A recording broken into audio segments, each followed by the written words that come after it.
All right, for more on the story, let's bring in SABC News reporter Lopang Alamu. She's at the Protea Magistrate Court for us this afternoon. Good afternoon, Lopang. What a disturbing story, just listening to that clip. It actually is traumatic to hear of what these children have gone through. Can you just help us piece the details? What has been happening in this household? Mfundo, quite disheartening and quite really disturbing, as we've heard. So just to recap and give an account, a summary of what happened. What we understand happened here is that on Wednesday, the biological father of the 4-year-old minor, the girl child, was assaulted for quite a few hours. And now this is the account of both the police and the eyewitnesses who were at this particular home. So they share a yard. There are quite a few houses outside the main house, and this is where the family resided, in one of the shacks that were built outside that house.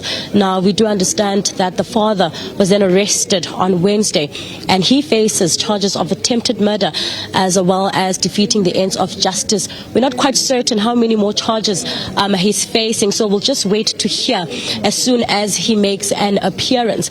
Now, that attempted murder charge is quite important because the latest update that we have of the child's condition is that the child is still on life support. So no update as to how the child is doing, but we do understand that she is quite critical.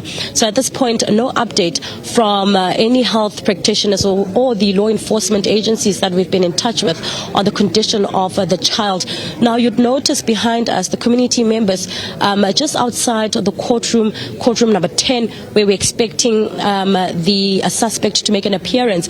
So we're also not certain as yet if the two suspects in this matter, including the mother, will be making an appearance. We do hear from the community members as well that she's also with child, so she's also quite heavily pregnant at the stage, and we know that she was arrested yesterday on charges of defeating the ends of justice related to the fact that police questioning her why she didn't say anything, why didn't she report this particular assault. So we understand that the docket is here now, and because it's a first appearance, we're expecting it to be short.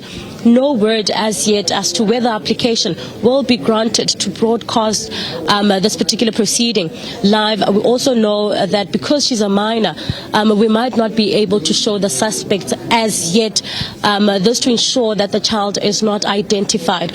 So Mfundo, we're just waiting for those proceedings to start to find out exactly what more or other charges the suspects will be facing. Also, just to ascertain whether or not they'll be making an appearance together. So you also did mention that there is a sexual assault charge that might be added, and that's true. That was confirmed by the police whom we spoke to last night, who said they believe that the child was sexually assaulted.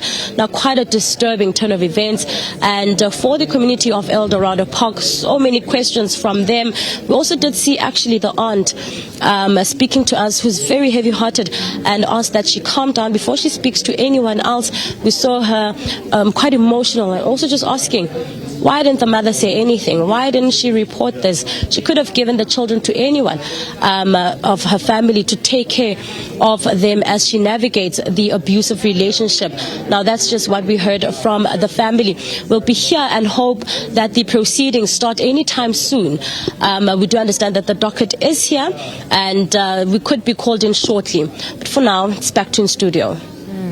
Lopang, thank you very much for that report, and hopefully some of those questions will be answered now in court as to why she wouldn't have reported any incidents of abuse that were suffered by the children. But thank you very much. We'll touch base with you as soon as proceedings get underway. As SABC News reporter Lopang Alamu in court for us.